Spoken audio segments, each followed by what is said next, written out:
एकादशी है उसको आंवला एकादशी भी कहते हैं, और हमारे यहाँ तो वृंदावन में उसको रंग भरनी एकादशी कहते हैं। आज के दिन हमारे कन्हैया के साथ में हर घर में होली खेली जाती है। आज के दिन हमारे कन्हैया सबको होली के रंग में रंगा जाता है। बड़ा सुंदर ये पावन दिन है। कन्हैया जब ब्रज में आते हैं, ब्रज की गोपांगनाएं, ब्रज की सखियां, ब्रज के लोग, ब्रजवासी भगवान को देख करके अपनी आंखों से इस प्रकार दर्शन करते हैं जैसे बांके बिहारी को अपने हृदय में बसा लेंगे।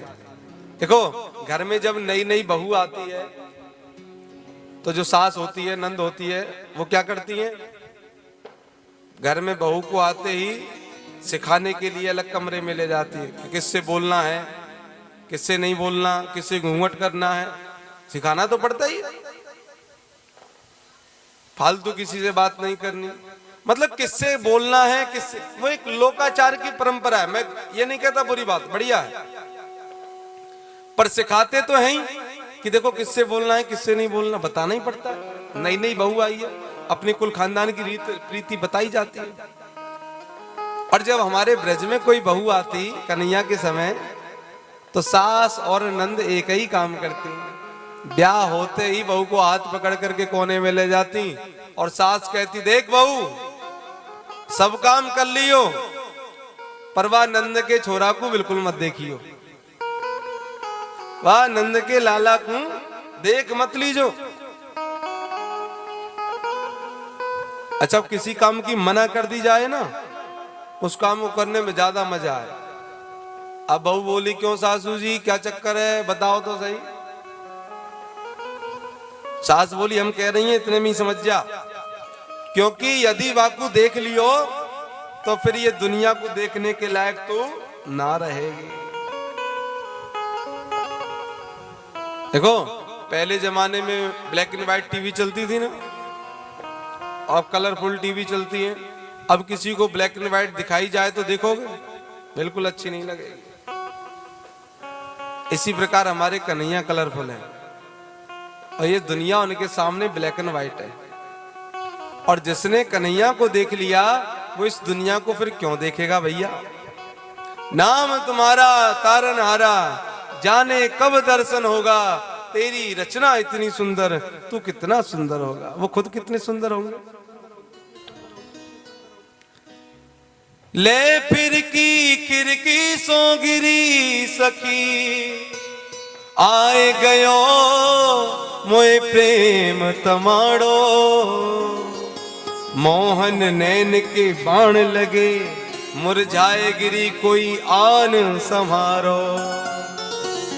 वीर शरीर की यह गत है गई, वैद मिलो मोए नंद दुलारो, खोल री घूंघट खोलूं कहा, बसो मेरे नैनन मोर की पाखन वारो। एक सखी अपनी खिड़की पे खड़ी और सामने से कन्हैया अपने नैन मटका करके गोपी की तरफ देख करके चले गए। जैसे ही भगवान ने अपने नैन मटकाए, ले फिर की खिड़की सो गिरी, घूम करके जमीन पर गिर गई। आए गयो मोए प्रेम तमाड़ो। सब लोग दौड़े दौड़े आए, क्या हुआ क्या हुआ क्या हुआ। मोहन नैन के बाण लगे, मोहन के नैनों के बाण लग गए। अब सब बोले, भैया वैद्य बुलाओ, वैद्य बुलाओ, वैद्य बुलाओ, उपचार करो। तो जो सखी बेहोश पड़ी वो क्या कह रही है, वीर शरीर की यह गत है गई, वैद्य मिलो मोए नंद दुलारो। यदि मेरा कोई उपचार करेगा तो वो नंद को लाला है, वही मेरा उपचार जानता, और किसी पे मेरा उपचार नहीं होने वाला। अरे सखी घूंघट तो खोल। तो गोपी क्या कह रही है, खोल दी घूंघट खोलू कहा, बस्यो मरे नैनन मोर की पाखन मारो। ये घूंघट अब किसी के खोलने के दिखाने के लायक नहीं रहा है। अब तो इन नैनों में वो मन को मोह लेने वाला कृष्ण बसने लगा है। जोर से बोलिए।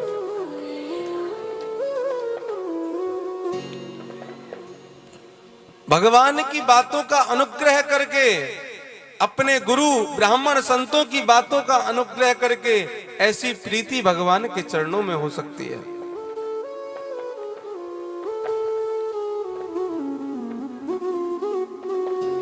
एक दिन देखो, हमारे घरों में जो गोपाल जी हैं, सबके घर में ही होंगे,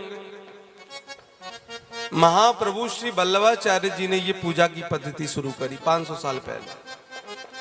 उससे पहले सबके घर में ठाकुर जी नहीं होते थे।